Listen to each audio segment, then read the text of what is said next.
Yo, what is going on, guys? Winter Kills here, and welcome to episode 2 of One Deck, 1 Month with Swordsoul.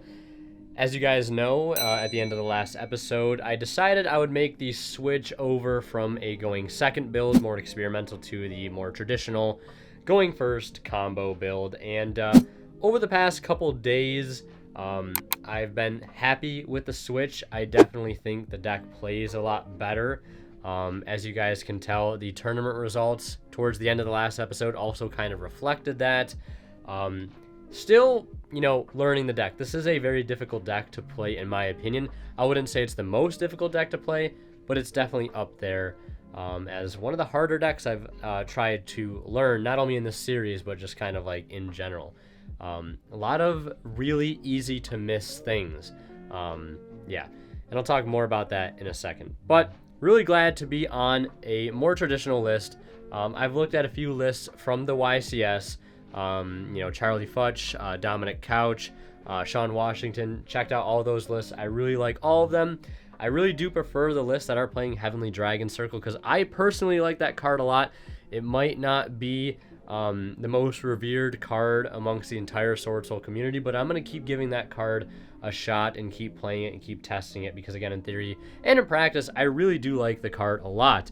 And as you guys saw in the last episode, had I played it correctly, that Dragon Circle could have came in very clutch to get us back in that game that we lost. In fact, the only match that we lost was against Salmon Grape, and had I played that Heavenly Dragon Circle correctly, we came back and possibly won that game too.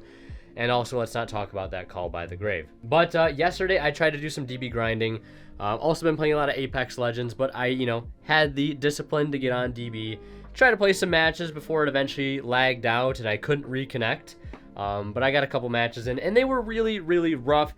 If I feel it's necessary, I will probably go over a match or two, maybe in very brief detail in this episode. I don't know, though.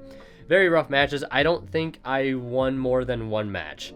A lot of misplays were made, and the deck is very punishing because if you don't set yourself up right and give yourself follow-up, or if you overextend and try to get too greedy and your opponent has the right cards, right, you're just going to get outpaced and lose very, very quickly.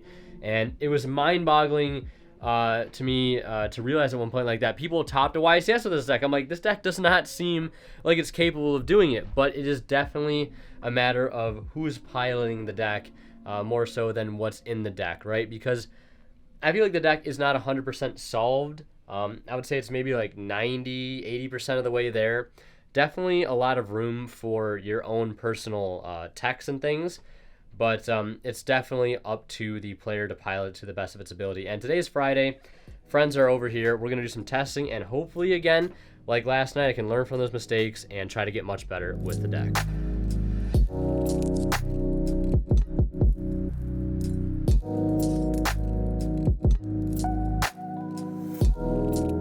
All right, everybody, it is just after 4 o'clock on Saturday, and you know what that means. We got to be heading out to locals soon, but I wanted to briefly update you guys on how testing went last night and what the current deck list looks like, because I don't think I've shown you guys yet this episode. But got to test against the Despia deck, obviously, with the structure deck releasing yesterday. A lot of hype surrounding it, and some of my friends picked up the decks, and I was able to play against it. The deck doesn't seem too crazy. Definitely like a pretty even match, honestly, between Swordsoul and the branded deck. I think with a little bit more practice against it and a little bit more experience against it, it'll get just easier and easier. The deck mainly has like 2 forms of interruptions outside of hand traps, and that's the Guardian Chimera, and that is the Mirror Jade, the Ice Dragon. It's basically like a pop and a banish is like pretty much what you have to worry about.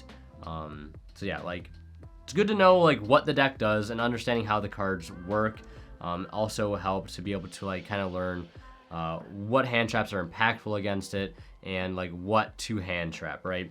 Belling or DD Crow on the branded in red, or just ashing branded fusion, or hitting Aliber to prevent them from getting to a fusion spell can sometimes just end their turn. Having drop it for Chimera, right? So just understanding all the interactions. I don't fully understand them yet. I wouldn't say I'm 100% in the matchup, but it's good to at least have some experience going into the tournament today, because I imagine there'll be like 1 or 2 people at least playing the deck. Wouldn't be surprised if there's more, though. But I was definitely able to take a few matches off my friend last night, and he took a few off me as well. So kind of like this right now, right? Could go either way. Played against Flanders, difficult matchup, especially game one. Going first or second, it's just a tough matchup. And yeah, I guess with that being said, that's why this card, Mistaken Arrest, is in the side deck now specifically. And I'll throw the deck list up on the screen here for you guys to see. But yeah, Mistaken Arrest mainly there to kind of carry that matchup. That's why I also moved the bells that I had out of the side and into the main. I was able to put Lightning Storms into the side deck as well because I wanted more back row hate. Now we're up to 6 back row hate cards right now. That's going to be helpful against Eldritch, against like the PK matchup, against Flanders.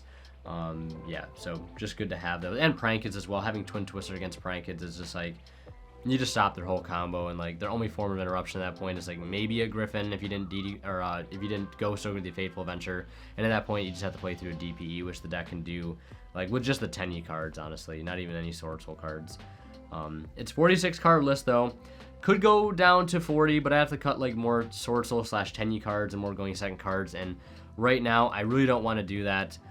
So I think 46 is where I want to keep it for now. If I want to go lower, I'll probably look to cut the bells from the main, because seeing Swordsoul / 10 cards let you play, and if you don't play, you lose, right? So kind of don't want to touch that, although I have seen lists play like 2 Vashuda and 1 Taie. I don't want to try the 1 Taie yet because I'm just worried about losing it off Desires and just not having a grind game because I don't have the card. But then again, maybe I'm playing the deck incorrectly if I'm getting into the grind game, or I'm just losing anyway when I go into the grind game, right? I don't know. Still not that experienced with the deck yet to understand those kind of things, so I want to leave it where it is. The extra deck, pretty standard. Finally learned the Chow Fang combo, so that's really nice. Although one thing I'm noticing, it feels like that combo takes like a lot of resources to be pulled off correctly. Because like you can go for Chow Fang really easily, but a lot of like with like low card like numbers, but to have like a play past the Chow Fang, like you need to have a normal summon plus a reveal. Yeah, it takes a lot of cards, it seems like. I don't know, maybe I'm wrong on that, but I don't know. Also cut the Herald the Arclight out of the extra deck as well, because I feel like if I'm making Herald, I'm probably already winning the game if they didn't like Nibiru me already. So I'm taking it out just to make space, especially for something like Shaman, which definitely comes up a lot in testing. Especially since the level 10 synchros, level 10 worm synchros are like very hard to out, so like outing them a second time is going to be even more difficult to deal with. So bringing back like Chen Ying or Qiqing Longyun, so definitely down for that. Or bringing back Grandmasters too is also a nice thing. And also like Shaman can kind of act as removal too. But yeah, that's all I wanted to say about the deck list. Really liking the playstyle, I gotta say, honestly, after all the testing, like really having a lot of fun with it. And I do really like that this is just one of those decks that it's only as good as the person playing it. And I really respect decks like that, like a lot. I don't like decks that just kind of are just like inherently good, like no matter who's playing them.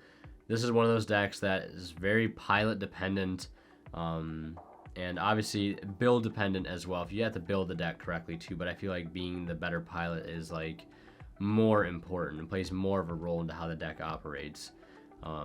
And I admire that, because I feel like decks like this aren't all over the place. There are definitely a few, but this is one of those decks that I like that a lot. Definitely feels more rewarding to play, and if you guys have played a deck like that, you know what I'm talking about. So, but yeah, that's all I wanted to update you guys on. I'm going to go work out, get some cardio in, and try not to die, right? And then we'll head out to locals, and we're going to try to go 3-1. Or go 4-0, right? We're going to do better than we did last week. And hopefully I don't play against any Flunder decks, because I just don't want to play against the deck. I just don't want to do it, all right? Don't want to play against any Flunder. Don't really want to play against any Drytron. But other than that, we're going EXO.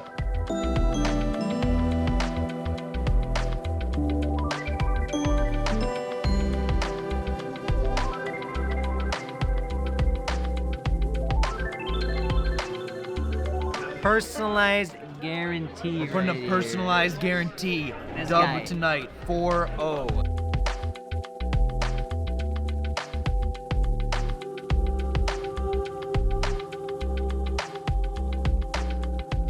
All right, everybody, here we are in round 1, and I forgot to bring my little attachment that I normally put on the side of my camera rig, so I couldn't record all of my own matches separately, so I squeezed myself into the feature for rounds 1 and 3, because I figured those were like the best points. And here in round 1, I'm playing against my friend Jeremias, and he is on, I want to say, like, the same deck.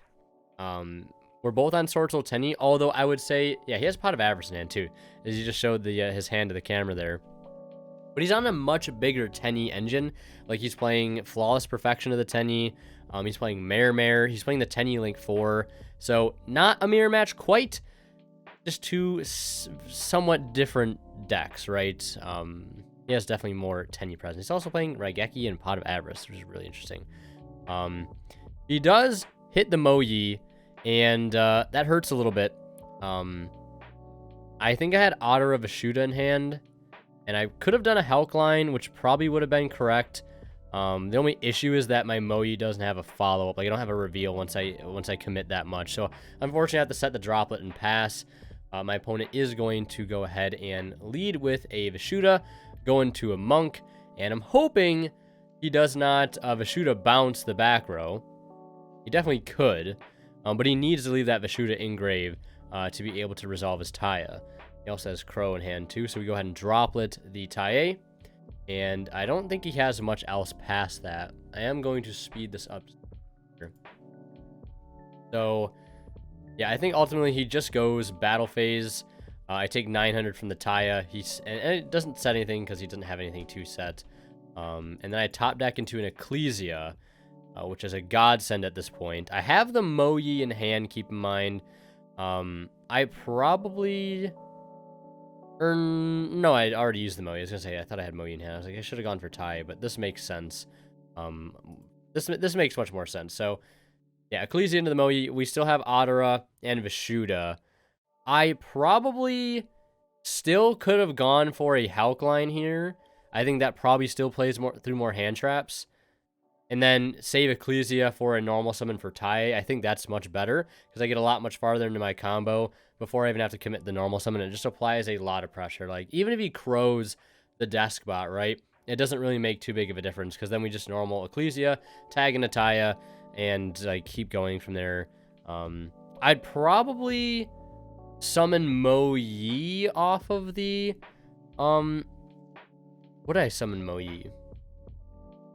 No, that's tricky too, honestly, because so I draw Ecclesia, I have Vishuda, Otter in hand, and I go Spec Vishuda, make Monk, Spec Ottera, make Helk, and then we summon out Despot, right, go into Rorodon combos. Let's say he definitely crows the Despot, 100%.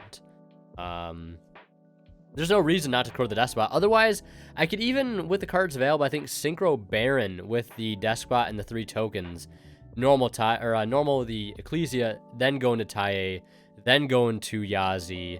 I guess that could work as well. And I could Vishuda bounce something. That would make the Otter alive to get an ad, or to get a reveal for a Moyi. So I think going that route probably would have been a little bit better. Playing around the DD Crow is a little bit of a heads up. But if he crows the desk bot, we just go for Taya all the same, and continue to combo, I believe. I think that's how that would play out, how it should play out. Because, yeah, we get the Taya, we go into, normal plays, and we can Vishuda, get Ottera, right, do all that. Maybe even go into, like, a Boxia, and then Taya dumps Moyi, and then we get our ad back. Yeah, I think that works out pretty well. I think that would work out much better. I know I'm ranting here, but I think there's definitely a much better play to be made here. And hopefully what I just said made sense. I know I don't want to spend too much time going over the details, but I definitely want to just say there's much better things that can be done. And I searched the emergence off the Long Yun, and then Long Yun pitched the Vishuda, and here I should use the Vishuda. Please use the Vishuda. I just don't use the Vishuda. I hadn't learned at this point, I guess.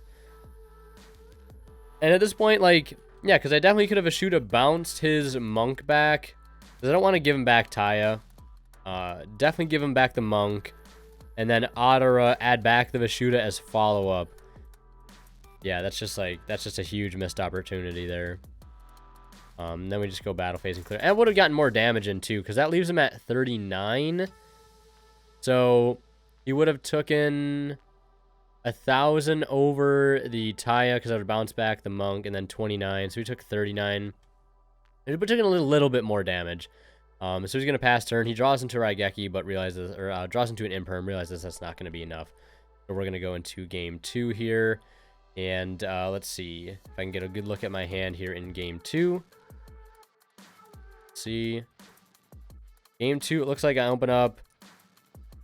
Oh, yeah, okay. I remember a very specific interaction here. So I open up Vessel, Longyun, Vishuda, a Twin Twister, and an Ecclesia. This hand is really good. Like, really good hand. And my opponent decides to make me go first, which I guess makes sense. Like, in the Swordsoul mirror, I feel like it's like good to go second, especially now that Protoss is gone. So we'll see how I lead here. I lead with... Yeah, okay, so this is perfectly fine. We're going to go into... I think I go for the... I'm either going to go Hulk play here, or I'm going to go for the Chaofeng play. And I think going for Chaofeng, especially in the mirror, is huge, because it's going to turn off Ecclesia, it's going to turn off Chi Zhao, it's going to turn off Ashina, which is insane, especially if he's playing a bigger Tenyi package, right? So we're going to go, we're going to go with the Chaofeng route here. We're going to use Ashina, bring out the Vishuda. Not messing up the order this time. We're going to sink right into Boxia. And my opponent has Imperm. Yeah, he's got Imperm, Raigeki, Ecclesia, and double Adara. So he could Imperm here. But I feel like at the same time, he could also just hold the Imperm for the Chaofeng. So, yeah. So we're going to go ahead and go into the Chaofeng. And then we activate Longyun, pitch Longyun. Yeah, this hand is just really good. And then we remember to add back here. We remember to get our back our Ashina. Importantly, we go to Qixing. And we burn 12. And I think that pretty much does it for turn. He's going to draw Chalice. So he has, let's just say, more than one way to out the board. Raigeki completely deals with the board. Can't use Ecclesia. Well, Ecclesia's effect to summon doesn't activate, so he could special summon the Ecclesia still. But he is going to Raigeki, which is huge. I do obviously chain to banish and burn 12 still. Chaofeng effect here. That's going to go ahead and search me a Ghost Ogre. I was looking at Ecclesia. You can see that it's on top of the deck. I was looking at grabbing that for follow-up. But I'm like, I don't really have any interruptions if I don't grab Ghost Ogre, and I want him to be interrupted, you know, kind of punish him for Raigekiing the Chaofeng, right? Because it's a threat on field, and it's also kind of a pseudo threat if you clear it because of the interruption it searches. So my opponent is going to special summon the Adara, and then link into Monk here, and then he's going to normal summon Ecclesia, and then Ecclesia effect is going to activate to go ahead and special summon a Swordsoul or a Fallen of Albaz, but don't have to worry about that yet, right? I don't think people are teching Fallen of Albaz into Swordsoul decks. So he's going to summon the Taya, and he knows I have Ghost Ogre at this point. So I think he's just doing everything he can to, like, play around it and also get as much damage in as he can before the Ogre is going to resolve, because he knows I'm going to Ogre. He activates the Shaman, ditches the Chalice. I'm like, all right, that's completely fine. You know, get rid of an interruption. Targets the Taya. And then I think he goes battle phase here. So he's going to get in some early damage. He'll take 16 and 18.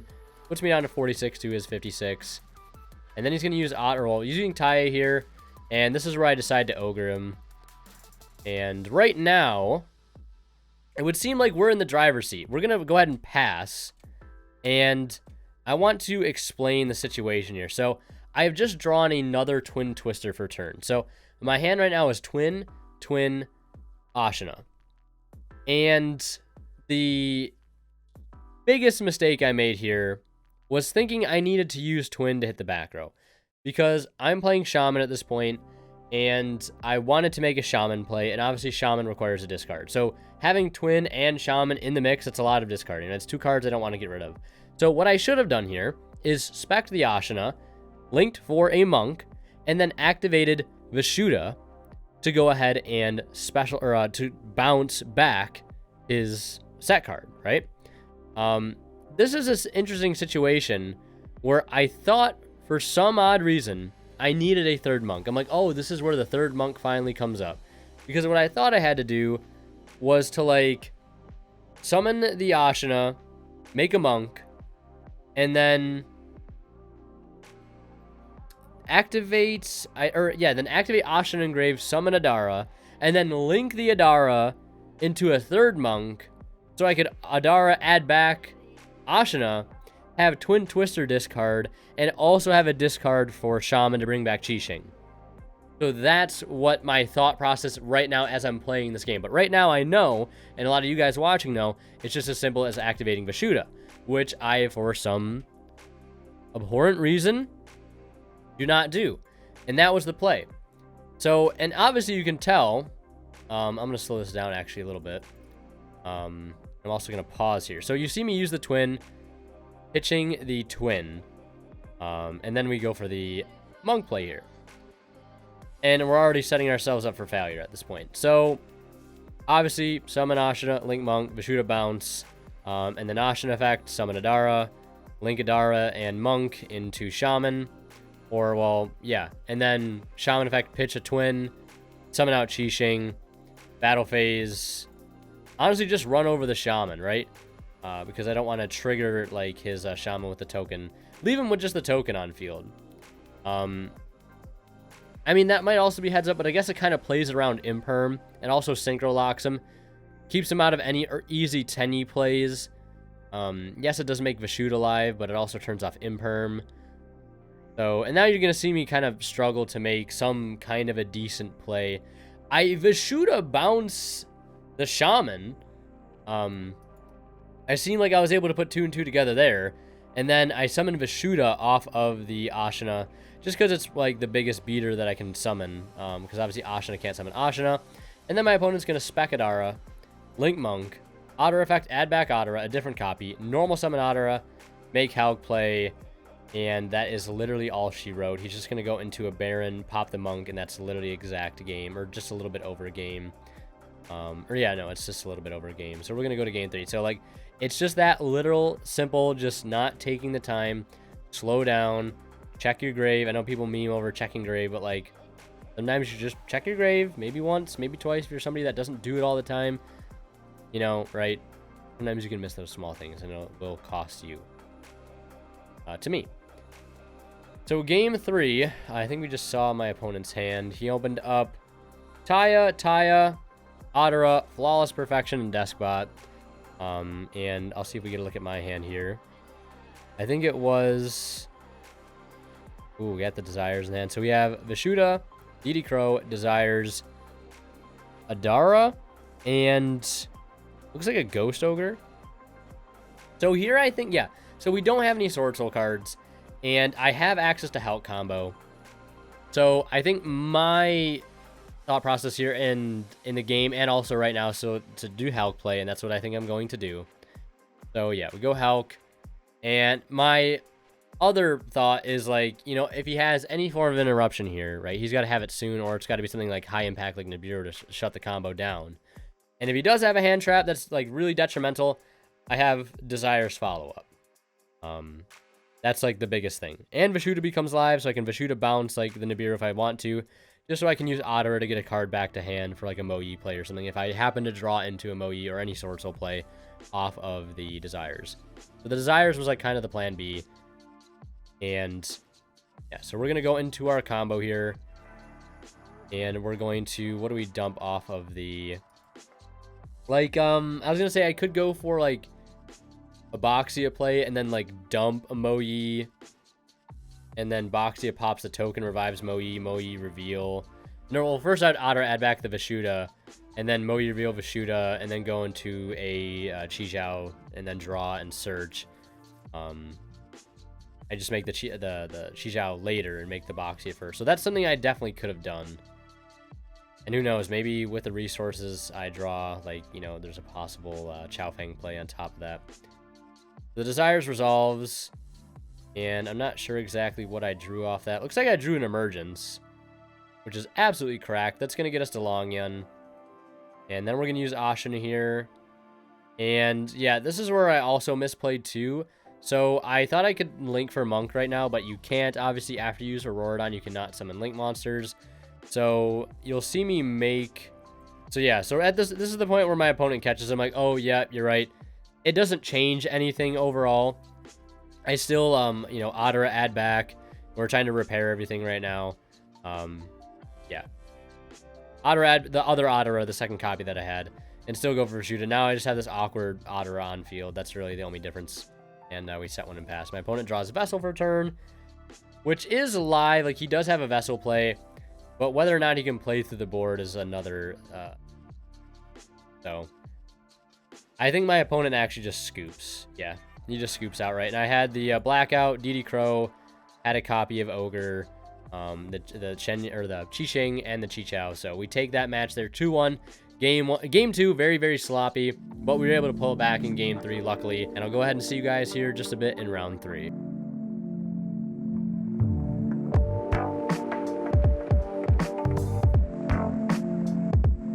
All right, everybody, welcome to round 3. I know things are moving along quickly here, but we are currently 2-0, and right now we are playing against Phantom Knight, and we're going to go ahead and get to the die roll. I roll a 6. My opponent rolls way better. I think that was the first die roll I lost. So yeah, let's go ahead and hop into this one. We're just going to speed it up just a little bit until I need to pause. So my opponent leads with the E-Telly. I'm trying to see what's in my hand here. So it looks like I have Ogre, Bell, Longyun, and something else that I can't really tell what it is. Yeah, my opponent's just going to go through his typical combo. He does play around the Ogre with the placement of a set card. So if I try to Ogre it, he can just protect it. So he's going to go ahead and send the Graph, summon out the Seer. And at this point, I'm thinking, like, what's the best thing to possibly Bell? Or I have Mo Yi in hand. Okay, so the hand's pretty good. Like, the hand's pretty good. The Ogre's just not the best. And I was debating on belling this Seer. But I'm like, that's probably pretty low impact. I know this deck makes DPE a lot. I might as well just hold it for that. And that's what I do. So I decided to hold it. Yes, maybe belling that also could have been impactful. Maybe belling it stops him from getting to DPE. I don't 100% know. But he's going to resolve the Rusty, dump the Boots, set the Shade, make Link Sweater, go for the Anaconda. And I unfortunately don't find any value here with the Ghost Ogre. I probably could have Ogred the Rusty, right? Maybe that would have came up. But then again, like, it's hard to say. He activates the Boots to search the Fog Blade, sets 2 and passes, one of which I know is a Fog Blade. The other one was set at the beginning of his combo for the Cherubini. And I draw an Emergence for a turn here. So I'm trying right now to, like, how can I play into this DPE, you know, get him to burn it immediately so I can get value out of the Bell. The other issue is trying to figure out, okay, how do I deal with potentially 2 Fog Blades, right? I know there's at least one, but how do I potentially deal with 2 Fog Blades? And then, you know, how can I stop the Celestial Dasher follow-up? So I have Longyun and Mo Yi here. I just want to see what I do. Okay, so I lead with a Mo Yi. I don't have any Tenyi cards, which also makes it really rough, keep in mind. Having Tenyi cards is so important for trying to break boards. It's just really unfortunate here. I did not see any Tenyi cards. My opponent is actually going to chain DPE on the activation of Mo Yi, which is interesting. And then he goes to use DPE. I try to Bell, and he has Call by the Grave. It is what it is. Now I'm going to go ahead and Emergence. I guess I could have led with the Longyun, or I could have started with Emergence to grab like a Tai, and then go Longyun, pitch Mo Yi. And then if he pops the token there, then I can go normal Taya. This is where having a card like E-Telly in hand would be super good, because like you have the E-Telly play to threaten a Hulk, and then you still have your normal summon, right? Like this hand just happened to be fragile, right? Happened to be fragile. Although I guess now he kind of gets hard punished by Longyun, because the Fog Blade's not going to be able to stop the Longyun here. I do add Taya off this, and I do go for the Qixing. And my thought process here is, like, if he tries to Fog Blade, I can just banish it. So, like, for example, when DPE comes back, I can go chain Qixing. And then if he goes Fog Blade, I can chain Qixing again, banish Fog Blade, get rid of the DPE. But, like, DPE is also just so good because it destroys. I can just destroy anything. Like, it's so strong. And I think this is a misplay here. I actually should have probably made Chenying, because Chenying plays around DPE, but also loses the Fog Blade. And I guess Baron does too. Yeah, so like this is like a rough situation all around, I want to say. So yeah, I just go battle phase. Oh, the set was wings. I probably should have chained Qixing there just to get rid of that, right? Because that's an extender. And then if he tries to Fog Blade it, whatever, right? Then he can't attack this. And that's like, that might be a problem for him. Obviously, I mean, DP just pop Fog Blade, pop this. Next turn. Again, I still think this is a rough position all around. I don't really think with the facilities that we had that I could have done much else. And there is a bit of an earthquake, so we're going to speed up here. DPE is going to come back. I thought long and hard on whether I wanted to banish it on summon, and I do chain to banish, but he obviously just changed the DPE. He's got E-Telly here. And I also have Ghost Ogre in hand still at this point, which is doing absolutely nothing. The Celestial follow-up comes through, and then activates Rusty, which I decide to Ogre. And yeah, he's going to go ahead and get the Torn Scales Engraved, set the Fog, normal summon the Boots, boost the Anaconda here. And I think this is just going to go ahead and be game here momentarily. He's just going to go ahead and do some calculations, which is never good when you see your opponent bust out the calculator. So he goes access code, and then he's going to go, yeah, access code, battle phase, swing for 53, and then battle phase wings to ring out the Rusty, and then with that, the Torn Scales. Yeah, and that's just game right there, so we get completely OTK'd. I think that was just a rough opening hand going into game one there. Like, we had some Swordsoul plays, but we didn't have access to any Tenny plays. I think maybe the smart play would have been to just go Long Yun, like, pitch Moyi, and then go for a level 10, and then Emergence can search a Tenny, but, like, at that point, like, I have no way to get the Tenny on board, get it going, no normal summon to make. I don't know, it's a rough situation all around. So we're going to go ahead and skip to the game 2. All right, so here we are in game 2, and my opponent's opening hand was Ogre, E-Telly, Collector, Cloak, and Cloak. And I'll see if I can get a look at my opening hand here. Obviously, I am going to decide to go first. It looks like I opened up Vessel, Tenny, Emergence, yeah, Blue Tenny, plus Long Yun, plus what looks to be a second Vessel. So this definitely, this play does two things. We either Chow Fang, which at that point, how valuable is the Chow Fang? Because my only follow-up is going to be Long Yun, which I guess is good. The Chow Fang play gets extremely punished by Imperm. So I guess if I'm going to go for it, having Long Yun as my only Swordsoul follow-up kind of makes sense because it obviously doesn't lose outright to Imperm. Or I could just straight up go for the Chi Zhao, get access to a normal summon, get into a Berserker, and then get into a Chenying. Which I think, like, I've been kind of back and forth what I think I like better against the PK matchup, but I think Chenying is just way better. Qixing and Chenying both lose to Fog Blade, but I feel like just in a simplified game state in general, like, they banish so much, and then just Chenying triggering to get rid of other cards on their field and grave is just huge. So I think I do lead this playoff correctly here. This is another problem too. So my opponent has Collector, and the Tennies are going to play around Collector very well here. So going for a Hulk line will get punished more so. Yeah, so I guess there's like, this is why this deck is hard to play. There's 3 lines here, right? I could either Hulk play, I could either Chi Xiao, or I could Chow Fang. And I really hope I go the Chi Xiao route here. And another thing about this is, you guys probably tell, this is like week 4 winter here. So it's really nice as somebody who's, I feel like, would hope to have improved within deck, and I definitely think I have improved, to go back and look at the past plays I've made. I can offer better judgment, I think, than I would if I had been, like, just fresh out of locals and recording this. I might not catch a lot of things, right? But yeah. So, but if my memory serves me right here, I think I go for the Chow Fang line. And I just don't think that's correct. Because, like, Chow Fang only really turns... It's only going to turn off Nibiru and Ogre. I don't really worry too much about Valor, because I don't think that many people are on the card. And, like, if he has Nibiru, the Chi Zhao route can still play through it just by making plays afterwards.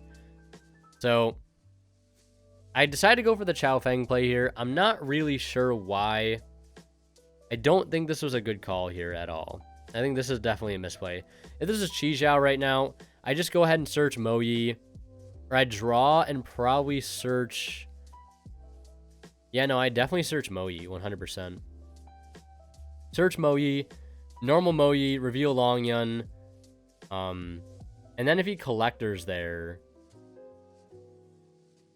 Like, I just Vishuddha bounce the collector back. And then we activate Long Yun. And then Long Yun goes into Chen Yang. Yeah. I mean, we're already... I was going to say, maybe there's a way we can recover with Shithana, or maybe get a token out, or get a token out of the deck from banishing something like Blackout, but I don't think that was particularly possible. Yeah, my opponent's going to read the Chow Fang. And I think here I follow up with the... What do I follow up with here? Yeah, the Emergence. The Emergence is going to grab Mo Yi here. So yeah, I opened like really strong. Like, I just don't think there was a reason to go for the Chow Fang play, because I think my hand in general just plays around Nibiru. So my opponent is going to Collector here. And... Oh wait, I think the other spell in my hand is Droplet. Yeah. Okay, so the other hand... Okay, I know I've been, like, trying to guess what's in my hand. I do apologize for that if it's, like, frustrating, but... I have Droplet in hand, so this... Like, this hand is insane. So, with the Droplet, I shouldn't even be afraid of Collector. Who cares about Nibiru? That's another thing, too, with the hand. Like, there's so many, like, cards in this hand that just play through Nibiru, like, inherently. So I do Droplet the Collector, and then I go for Chi Zhao... and go for Mo Yi. Mo Yi's going to draw here, and I think I end up searching the Blackout, because Blackout and Chow Fang just really strong here. Notice how I also forgot to use Adara to add back, which is also, like, so annoying. And then I think I have... Yeah, no, that's it. I think I have DD Crow in hand, too, though. I think DD Crow is what I drew off of the Mo Yi. So my opponent has Collector, and... He didn't open up super well, obviously, as you can tell. Like, he didn't open up that well. Like, his hand is, what is it, Double Cloak right now. Double Cloak, Torn Scale, E-Telly, Ogre. You can't Ogre anything right now, which I guess is okay. The Chow Fang is really not turning off anything else. I guess it's just good to Blackout to search an interruption, right? Like, search a Bell. Or an Ecclesia for follow-up. But right now, as it stands, like, he has two options. Like, he can normal summon the Torn Scale, activate its effect, pitching the Cloak. At that point, I feel like I have to negate that. I don't know, that's a tough decision. Like, if you see your opponent normal summon Torn Scale, pitching Cloak, like, that's so good. It's such a good discard. Hard to tell whether or not it's correct to negate. And even if I do negate, you can also just E-Telly out a level 3, make Cherubini, and at that point, like, he completely plays around the Blackout here. Just because, like... Well, I guess, technically, if that was the case, I would definitely Blackout on seeing the 2 level 3s. And then he has Cloak engraved, which he could banish Cloak. Cloak searches Boots, Torn Scale summon, and then he summons the... Boots from hands. And that like, well, I keep going back and forth, but I'm remembering so many things. This is good. This is good, because then I would the Chow Fang would search Bell, and I could Bell the Torn Scales, and then his turn ends. But you guys are gonna see exactly how I play this out here. And And, like, I know it's hindsight, right? But it's definitely just good to review these things. So my opponent E-Tellies, but I think he definitely could have played this a lot better, just at least from my perspective. I don't know. I don't really play Phantom Knight. I've seen it played a lot, but I feel like he definitely could have done this a bit differently here. So at this point, it's tough to tell what he's going to try to do. Is he going to try to make like a BA-PK play, or is he just going to go for Anaconda? And he goes for the Anaconda here, and he's going to pay 2k, and obviously there's no way I'm letting this resolve. Right? 2,000, pay your cost. No way this is resolving. My opponent tries to Ogre. Can't Ogre because of Chaofeng. So now I know there's an Ogre in hand. Which again is a no factor at this point. And my opponent normal summons Torn Scales. Right here. This would be a perfect time to blackout. Because Torn Scales doesn't activate a normal summon, which I guess is huge. Because one thing I have a tendency to forget about is how fragile blackout can be and how easy it is to out, especially with something like Nightmare Unicorn, which is very clearly coming down the pipe here. So I definitely black out here, search Bell, and we're chilling.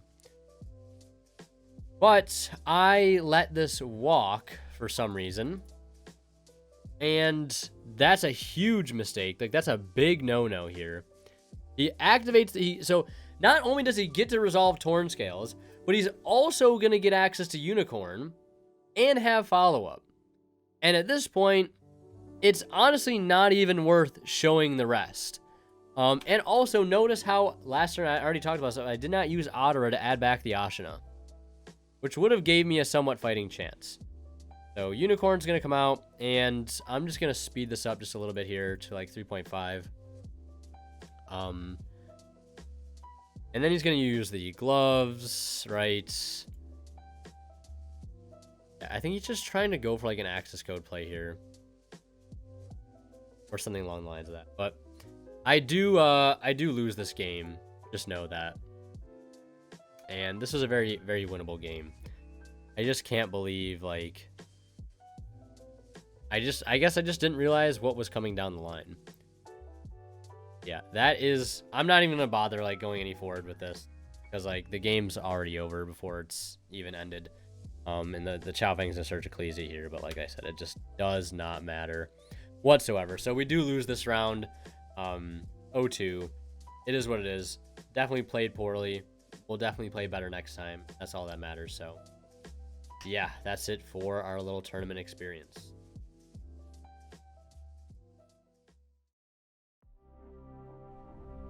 All right, we just wrapped up locals, and unfortunately, we did not end up leaving with any store credit. The tournament started off really, really strong. We were 2-0. We beat the mirror match on camera, which you guys saw. Obviously, his build wasn't exactly the same. There's more 10-y stuff in there. And then round 2, I played against Sky Striker. We won that 2-0. We won that 2-0. Definitely played a little suboptimally. I think the only thing I did was play into a Nibiru and pointlessly overextend. And honestly, that was partly because I, for some reason, legitimately thought that I was going to be summoning Baron on my 4th summon, but I just forgot to count the Chi-Jiao summon, so it is what it is. Luckily, I had Ash and Droplet still to be able to stop the engage and stop any other follow-ups you might have had, so it didn't 100% matter, but it definitely could have, so we got a little lucky in that regard. Round 3 was the feature again. I think it was game 2. Yeah, no, it was game 2. Game 1, I just couldn't crack the board. I think that's just what it ended up being. Game 2, the big issue was that after I dropleted the token collector, I was like, okay, we're in the clear, and I just forgot my 10-y effects again. Adding back Ashina would have been very important. I also should have used Blackout much earlier to clear the token collector and whatever body he put on field. Because he ultimately told me, like, if I would have Blackout out there, like, he would have just probably have lost on the spot. I wasn't thinking about Nightmare Unicorn. I probably could have Blackout after, like, I negated the Anaconda. But if he's got 2 bodies on field, I should be able to assume that he's probably going for Anaconda, and I can black out there, get the search of like an Ash or something, or some hand trap like Bell, and then I have the Chi-Xiao negate live. And I also, because I missequenced things so poorly, I had to use the DD Crow on a Torn Scales, just so I wouldn't die that turn, because I'm pretty sure if the Torn Scales would have came out, he would have gotten more board presence and more extenders. But the other problem ended up being that I could have saved that Crow potentially for Token Collector, and crowing the Token Collector makes it so on the crackback I can basically just win the game, because I would have had the out for the Token Collector. I would have had the Ashina back off the Adara, but I just completely slipped my mind, and it's those small little things that seem to cost me the game every single time with this deck, and for some reason I just don't learn from my mistakes. And then round 4 was just absolutely horrendous. Bricked game 1. I think my opening hand was like double droplet, Adara, Bell, Imperm. Fantastic. I'm able to Bell his Enchantress. He sets a bunch of passes. Next turn, he's able to establish the whole Adventure Engine, because he had Fist of the Unrivaled Tenyi, which I was not expecting. When I tried to Ogre his Fateful Adventure, I can't remember, but either way, it's just Brave Engine beatdown. I couldn't draw anything for 2 turns straight. My next draw would have been an Ashina, which would have been, combo, because I had Adara in hand. But can't draw our combo pieces. The only time in the night I think I bricked, so I guess it's fine in that regard. And then game 2 I went first, opened up double Longyun, Moyi, Bell, and something else. And, knowing that he's on the Adventure Engine, and knowing that I probably should have gone for the greedy play of, draw 2 off of Qixing and Moyi, I should have just made Qixing, had Ogre and Bell in hand, I think, and just sat on that. And if he outs that, he outs it, right? And he has to OTK me, but at least I would still have Moyi and Longyun follow-up. But since I played too greedily, I lost the nib. He had Adventure Engine and just couldn't play through any of his interruptions, because it was not only playing through the Griffin Rider, he also had a Ghost Ogre. Yeah, so I just totally botched that. He opened right, and Qixing would have taken care of the whole thing, banished Fateful, and then whatever else he goes from there, we just banished with Qixing, and that's just probably game, honestly. But I decided to walk into the nib. Game 1, I think it's okay to do that play, but games 2 and 3, that's something I feel like I definitely cannot afford to do. So unfortunately, I'm bad at the game and just can't seem to get any better sometimes, it feels like anyways.